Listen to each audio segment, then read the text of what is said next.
कभी हमारे मुंह से सुना है कि महादेव पर तुलसी चढ़ती है? सुना होगा ना। और भी ग्रंथ में इसका प्रमाण मिलता है। बेल्व पत्रा समीपत्रा जाति पत्रान सरोरोहात बल्लभम तुलसी पत्रम कौस्तुभादिकम। तुलसी पत्र तो आपने समझ लो कौस्तुभ मणि चढ़ा दी। यहाँ तो वर्णन किया कि जो मानव भक्ति भाव से तुलसी पत्र चढ़ा के भगवान की पूजा करते हैं, सिगरे देवता उस भक्त की पूजा करते हैं। इतनी बड़ी तुलसी की महिमा। तुलसी से भक्ति पूर्वक प्रभु की पूजा करो, इससे जिंदे जी संसार के भोग और मरने के बाद मोक्ष। हम तो रोज ही चढ़ाते हैं शिव जी के ऊपर तुलसी।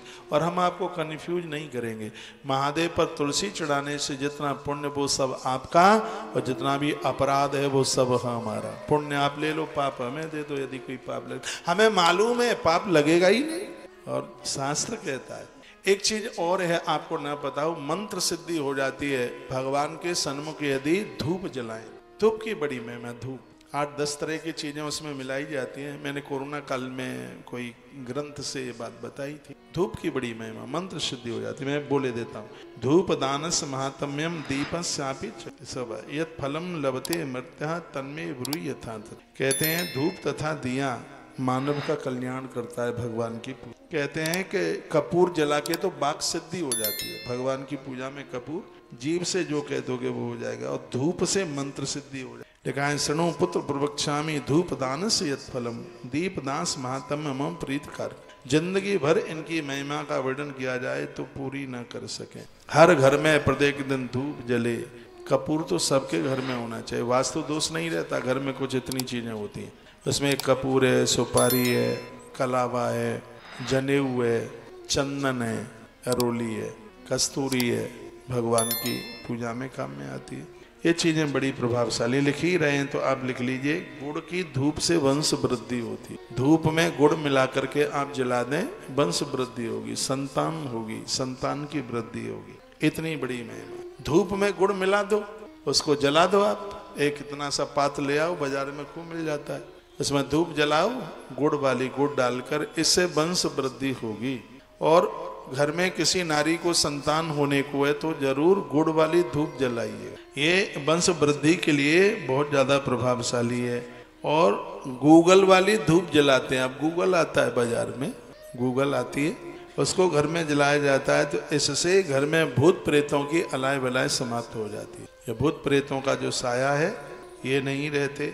ये बड़ी महिमा। एक और लिखो, बाजार में मिलती है वज्र नखी। एक चीज है, ये आप लिख लें, मुझे भी बताने के लिए बाद में ध्यान नहीं रहेगा। ददाम कामना दुर्लभान विबलंच पुष्टम सुतदार भक्तिदम। सुतदार के जानते हैं? सुतदारा जानते हैं? सुतदारा पुत्र वधू।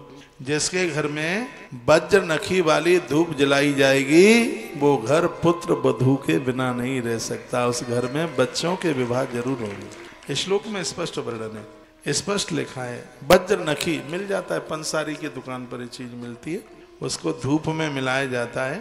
तो इसकी इतनी बड़ी महिमा है कि इससे घर में बच्चों का विवाह होता है। घर बहुओं के बिना नहीं रह सकते। तो दशांग धूप के कुछ अंग बताए गए हैं, वो मैं आपको लिखाई देता हूँ। यदि बाजार में 5-7 मिल जाते हैं, पूरे 10 मिल नहीं पाते, लेकिन जितना मिल जाए उतना आप कर लीजिए। क्या क्या है लिखा है? जाति पुष्प मथई लंचम गुगुलश हरितकी कूटः सर्जलशैव गुड़ः शैलाक्षरस तथा। क्या क्या है 10 में? नंबर 1 जाति पुष्प मिल जाते हैं बाजार में। नंबर 2 इलायची, 10 धूप में आता है इलायची का नाम। Number 3 Google. नंबर 4 हरितकी।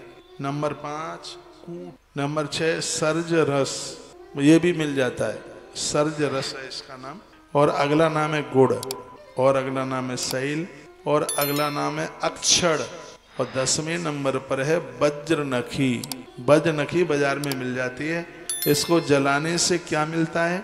इसको जलाने से घर में बहुओं की कमी नहीं रहती, पुत्र वधू घर में चल करके आती है।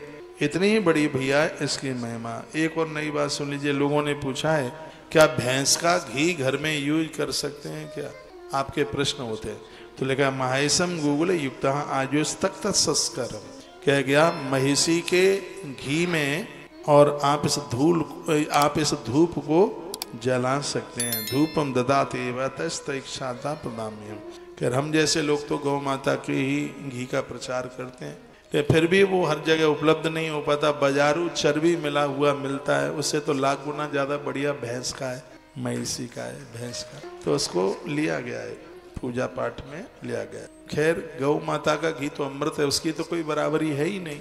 यदि उसका अभाव है तो महाइसम, माइस कहते हैं भैंस को, मैसी, तो आप उसका भी यह घृत अपने काम में आप ले सकते। गौ माता के घी से हवन करने का मतलब है आपने परमात्मा को अपना ऋणी बना लिया। लेकिन हमारे ग्रंथों ने भैंस के घी को भी पूजा में जोड़ा है, उसमें दोष नहीं है। जर्सी का दोष है भारी, ये जर्सी तो गैया है ही नहीं, सुअरिया जैसा तो मुंह लगता है उसका। तो अंग्रेजों का व्यापार था। हमारे यहाँ का सांड विदेश ले गए, एक जानवर पैदा कर दिया, उसी का नाम है जर्सी। जर्सी जब ये अंदर से बोले आवाज लगाए तो ऐसी खुरखुर की आवाज करती है, कभी आपकी गली में सुअरिया घूमी हो तो आपको पता लगे। वो गैया है ही नहीं, इसलिए मैंने ये नाम बोल दिया है। मेरी देसी गाय तो माँ है, उसके लिए शब्द थोड़ी हो जाएंगे, सच में वही गाय। तो ममार्चनार्थम भिक्षणाम यदंती तुलसी दलम। भगवान कहते हैं कि जिस घर में मेरे ऊपर तुलसी चढ़ाई जाती है उस घर में रोज मैं भिक्षा मांगने के लिए आता हूँ। इतनी बड़ी महिमा है तुलसी की, इसके बिना मत रहिएगा। स्वयं महादेव ने इस बात की बड़ाई की है। आज का तो